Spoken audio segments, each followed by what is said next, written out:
Chapter name is body fluid and circulation. Humans body में दो type के fluid पाए जाते हैं।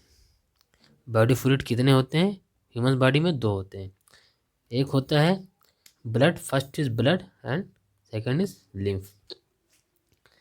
ब्लड ब्लड क्या करता है? ये सर्कुलेशन का काम करता है। सर्कुलेशन मतलब जो हम न्यूट्रिएंट्स लेते हैं और ऑक्सीजन गैस लेते हैं, उनका हमारी पूरी बॉडी में ट्रांसपोर्ट करता है। ट्रांसपोर्ट कैसे करेगा? पूरे बॉडी में सर्कुलेट करेगा ब्लड, तभी तो ट्रांसपोर्ट करेगा। ठीक है, तो ये क्या करता है? ट्रांसपोर्ट का काम करता है। और लिम्फ क्या करता है? ये हमें हमारी बॉडी को इम्यूनिटी देता है। इम्यूनिटी कोई फॉरेन पार्टिकल जैसे हमारी बॉडी में आता है, जैसे हमारी बॉडी में कोई फॉरेन पार्टिकल आता है, उसको उससे हमारी बॉडी की रक्षा करता है। ठीक है, तो ये डिफेंस करता है। डिफेंस, ये हमारी बॉडी की डिफेंस करता है। ठीक है, डिफेंस सिस्टम प्रदान करता है। First body fluid is blood. Blood क्या होता है? ये एक कनेक्टिव टिश्यू होता है। टिश्यू जो बहुत सारे सेल्स से मिलकर बने होते हैं, तो ये एक क्या है? कनेक्टिव टिश्यू है। ब्लड एक कनेक्ट, इट मीन्स इसमें बहुत सारी सेल्स पाई जाएंगी। ठीक है, ब्लड दो पार्ट से मिलकर बना होता है। First is called plasma and second is formed element. Blood में क्या पाए जाते हैं? Plasma and formed element. Plasma and formed element पाए जाते हैं। प्लाज्मा प्लाज्मा ब्लड का एक पार्ट है। प्लाज्मा का कलर क्या होता है? स्ट्रॉ कलर होता है। स्ट्रॉ कलर मतलब भूसे के कलर का। भूसा, भूसा जानते हैं ना, भूसे के कलर का होता है। इस प्लाज्मा 55% ऑफ ब्लड होता है। ब्लड का 55% होता है प्लाज्मा। ठीक है, बाकी 45% क्या होगा? फॉर्म्ड एलिमेंट होंगे। 55% प्लाज्मा है। प्लाज्मा में 90 to 92% वाटर पाया जाता है। ज़्यादातर 90 to 92% वाटर पाया जाएगा, और बाकी जो 6 to 8% होगा प्रोटीन्स पाए जाएंगे। ये प्रोटीन्स पाए जाएंगे जिसे हम क्या कहेंगे? Plasma proteins. मेजर प्रोटीन्स कौन कौन से हैं? बहुत सारी प्रोटीन्स पाई जाती हैं, पर ये मेजर कौन कौन से हैं? Fibrinogen, globulin and albumin. Globulin and albumin. Fibrinogen का क्या काम होता है? क्लॉटिंग, ब्लड की क्लॉटिंग करना। ठीक है, ब्लड की क्लॉटिंग करना क्या किसका काम होता है? फाइब्रिनोजन का।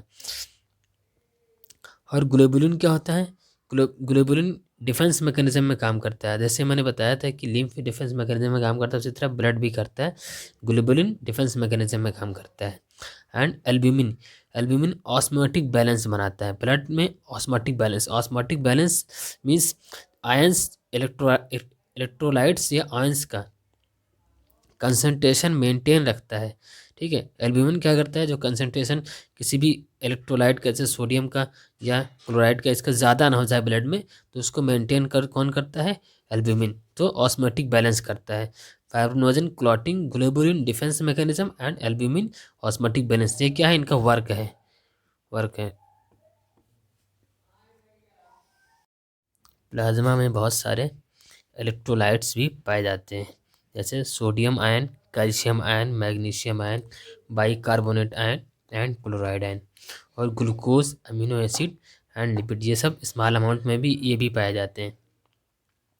और प्लाज्मा में जो क्लॉटिंग फैक्टर होता है, जिससे ब्लड क्लॉट होता है, ठीक है, उसे क्या कहते हैं? Clotting factor. ठीक है, क्लॉटिंग फैक्टर ये कैसे पाया जाता है? ये क्लॉटिंग फैक्टर, प्लाज्मा में क्लॉटिंग फैक्टर इनएक्टिव फॉर्म में पाया जाता है, मतलब अभी एक्टिव नहीं है, इनएक्टिव फॉर्म में पाया जाता है। ठीक है, अगर प्लाज्मा में से क्लॉटिंग फैक्टर को हम निकाल दें, तो जो जो लिक्विड बचता है, ठीक है, प्लाज्मा में से अगर क्लॉटिंग फैक्टर को हम निकाल दें, तो बाकी जो लिक्विड बचता है उसको हम क्या कहते हैं? सीरम। उसका नाम क्या होता है? Serum. Plasma minus clotting factor is equal to क्या होगा? Serum. Clotting factor inactive form में पाया जाता है। फॉर्म्ड एलिमेंट क्या होता है? ये ब्लड का सॉलिड पार्ट होता है। प्लाज्मा क्या था? वो लिक्विड पार्ट था। ये इसमें बहुत 3 टाइप की सेल्स पाई जाती हैं। इसमें सेल्स होती हैं। ठीक है, इनमें सेल्स होती हैं। First is erythrocytes and second is leukocytes, third is platelets. ये 3 types, erythrocytes, leukocytes and platelets, 3 type की ये सेल्स होती हैं। एरिथ्रोसाइट्स को हम रेड ब्लड सेल्स भी कहते हैं, क्योंकि ये ब्लड का पार्ट है इसलिए ब्लड सेल्स कह रहे हैं।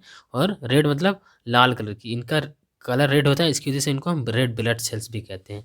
और ल्यूकोसाइट्स, इनका कलर वाइट होता है इसलिए इन्हें वाइट ब्लड सेल्स भी कहते हैं।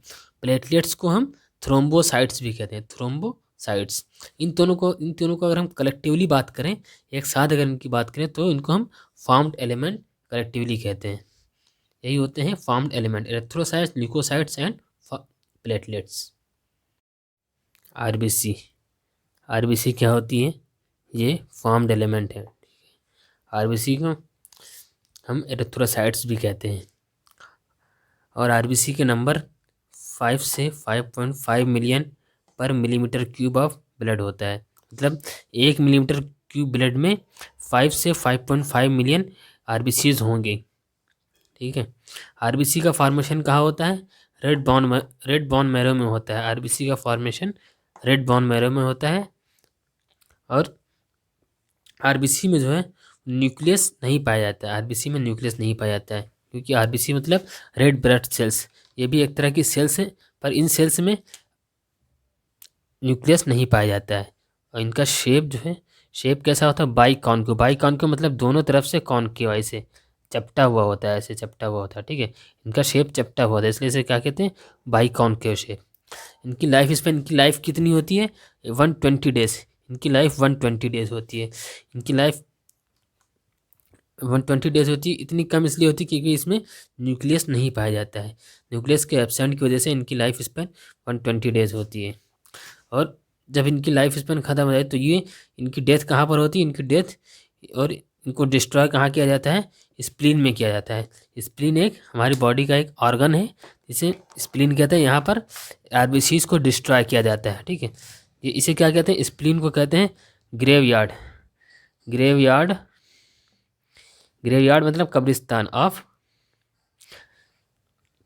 आरबीसीज। ग्रेवयार्ड ऑफ आरबीसीज कहते हैं स्प्लीन को।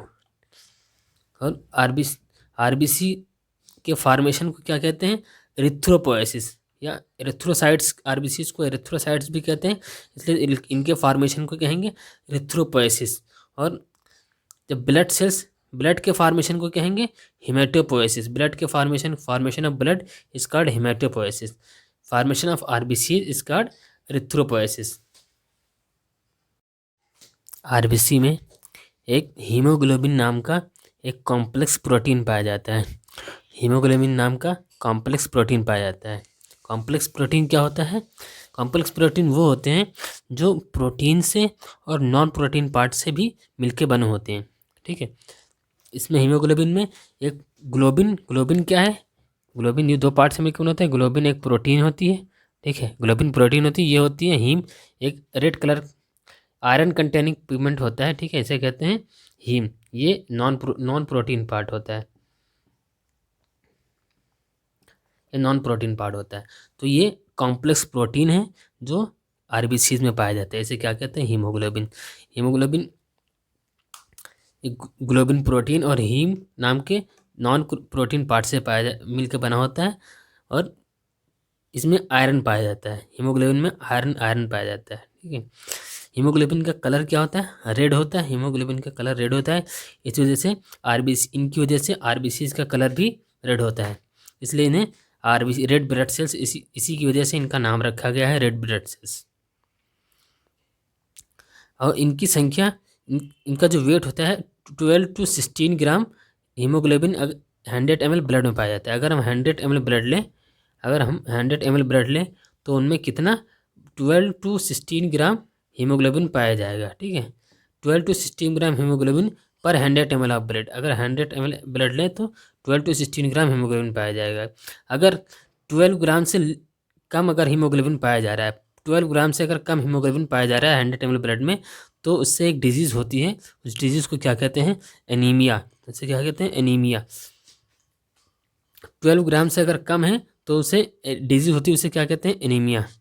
और जो हीमोग्लोबिन है ये ट्रांसपोर्ट ऑफ रेस्पिरेटरी गैसेस में हेल्प करता है, क्योंकि जैसे ये क्या करता है, ऑक्सीजन अगर ट्रांसपोर्ट करना है तो ऑक्सीजन हीमोग्लोबिन से बाइंड कर लेता है और ट्रांसपोर्ट होता है। इसी तरह CO2 भी हीमोग्लोबिन से बाइंड होकर वो भी ट्रांसपोर्ट होता है, इसलिए ट्रांसपोर्ट ऑफ रेस्पिरेटरी गैसेज में हेल्प करते हैं।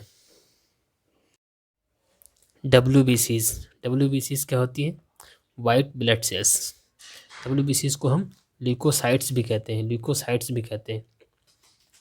WBCs जो है कलरलेस होती है क्योंकि इनमें हीमोग्लोबिन नहीं पाया जाता है। हीमोग्लोबिन का कलर रेड होता है, जो हीमोग्लोबिन RBCs में पाया जाता है, रेड ब्लड सेल्स में। ठीक है, हीमोग्लोबिन एब्सेंट होता है वाइट ब्लड सेल्स में, WBCs में, इसलिए ये कलरलेस होती है। और WBCs न्यूक्लिएटेड होती हैं, इसमें न्यूक्लियस पाया जाता है, न्यूक्लियस प्रेजेंट होता है। ठीक है, हीमोग्लोबिन एब्सेंट होता है, न्यूक्लियस प्रेजेंट होता है। इनकी संख्या बहुत कम होती है, 6000 से 8000 पर मिलीमीटर ऑफ क्यूब। ठीक है, 1 मिलीमीटर क्यूब ब्लड में 6000 से 8000 WBCs पाई जाएंगी। ठीक है, WBCs को 2 कैटेगरीज में डिवाइड किया गया है। एक होती है ग्रेनुलोसाइट्स, सेकेंड इज एग्रेनुलोसाइट्स। WBCs को 2 कैटेगरीज में डिवाइड किया गया है, एक है ग्रेनुलोसाइट, सेकेंड इज एग्रेनुलोसाइट्स। ग्रेनुलोसाइट्स में 3 टाइप की सेल आती हैं। ठीक है, ग्रेनुलोसाइट्स में 3 टाइप की सेल आती है, एक आती है neutrophils, second is eosinophils, third is basophils. Agranulocytes में 2 सेल्स आती हैं, एक lymphocytes and second is monocytes. Lymphocytes, monocytes, ये एग्रेनुलोसाइट्स हैं। ग्रेनुलोसाइट्स क्या हैं? Neutrophils, eosinophils and basophils. सबसे ज़्यादा WBCs में कौन सी सेल्स पाई जाती हैं? सबसे ज़्यादा मोस्ट न्यूमरस होती है न्यूट्रोफिल्स, सबसे ज़्यादा न्यूट्रोफिल्स पाई जाती हैं 60 to 65%। और सबसे कम बेसोफिल्स होती हैं, 0.5 से 1%। यूसिनोफिल्स होती हैं 2 से 3%, और लिम्फोसाइट्स 20 से 25% होती हैं। बाकी जो बची होती हैं वो क्या होती हैं? मोनोसाइट्स होती हैं। WBC के वर्क की बात करते हैं। न्यूट्रोफिल्स और मोनोसाइट्स। न्यूट्रोफिल्स और मोनोसाइट्स क्या करते हैं? फेगोसिटिक सेल्स का काम करते हैं। फेगोसिटिक सेल्स क्या होते हैं? जो फॉरेन पार्टिकल्स, फॉरेन ऑर्गेनिज्म जो हमारी बॉडी में इंटर कर रहे हैं एयर के साथ या फूड के साथ, उनको नष्ट करते हैं। ठीक है, उनको डिस्ट्रॉय करते हैं, तो ये फेगोसिटिक सेल्स हैं। न्यूट्रोफिल्स एंड मोनोसाइट्स, ये क्या है? Phagocytic sales. हम बेसोफिल्स की बात करते हैं। बेसोफिल्स ये 3 हार्मोन सीक्रेट करते हैं, हिस्टामिन, सेरोटोनिन एंड हेपेरिन। ठीक है, basophils histamine, serotonin and heparin secret करते हैं, जो इन्फ्लामेटरी रिएक्शन का काम करते हैं। यूसिनोफिल्स क्या करते हैं? रेजिस्ट इन्फेक्शन का विरोध करते हैं। कोई भी इन्फेक्शन होता है उसका विरोध करते हैं। ठीक है, और एलर्जिक रिएक्शन में हेल्प करते हैं। ठीक है, लिम्फोसाइट्स क्या करते हैं? लिम्फोसाइट्स 2 टाइप के होते हैं, एक होते हैं बी लिम्फोसाइट्स, दूसरा टी लिम्फोसाइट्स। बी लिम्फोसाइट्स क्या होते हैं? वो लिम्फोसाइट सेल जो बोन मेरो में जाके मैच्योर होते हैं, वो बी लिम्फोसाइट्स कहलाते हैं। जो लिम्फोसाइट्स थाइमस में जाके मैच्योर होते हैं उसे टी लिम्फोसाइट्स कहते हैं। ये बॉडी को इम्यूनिटी देते हैं, इम्यून रिस्पांस में काम करते हैं, ये इम्यून रिस्पांस देते हैं लिम्फोसाइट्स। WBCs में जिनमें तो ये साइट्स लगा है, जो वो क्या होंगे? एग्रेनुलोसाइट्स जिनमें साइट्स लगा, जैसे मोनोसाइट्स और लिम्फोसाइट्स, ये एग्रेनुलोसाइट्स हैं। बाकी जितनी फिल्स वाले हैं ये ग्रेनुलोसाइट्स। WBCs को 2 कैटेगरी में डिवाइड किया गया, एक हो गया न्यूट्रोफिल्स, एक हो गया ग्रेनुलोसाइट्स, और दूसरा एग्रेनुलोसाइट्स। जिनमें फिल्स लगे हैं वो हो जाएंगे ग्रेनुलोसाइट्स, और जिनमें साइट्स लगे हैं वो होंगे एग्रेनुलोसाइट्स। नेक्स्ट इज प्लेटलेट्स को हम क्या कहते हैं? Thrombocytes. Platelets is also called thrombocytes. Platelets क्या होते हैं? ये सेल फ्रेगमेंट है, तो सेल फ्रेगमेंट मतलब सेल्स के टुकड़े होते हैं। ठीक है, सेल फ्रेगमेंट होते हैं। मेगाकैरियोसाइट्स सेल पाई जाती हैं जो बोन मैरो में पाई जाती हैं। ठीक है, मेगाकैरियोसाइट्स बोन मैरो में सेल पाई जाती हैं, इनके टुकड़े होते हैं प्लेटलेट्स। ठीक है, इनके फ्रेगमेंट होते हैं। इनके प्लेटलेट्स का नंबर होता है 1,50,000 to 3,50,000 पर millimetre cube. It means 1 millimetre cube blood में 1,50,000 से 3,50,000 प्लेटलेट्स होनी चाहिए। ठीक है, अगर इनसे कम है, इनसे कम या इनसे ज़्यादा है, तो आपको किसी तरह की डिजीज़ है, ठीक है। प्लेटलेट्स क्या काम करता है, ये क्लॉटिंग, ब्लड की क्लॉटिंग में काम करता है, ठीक है। ये ब्लड की क्लॉटिंग में हेल्प करता है।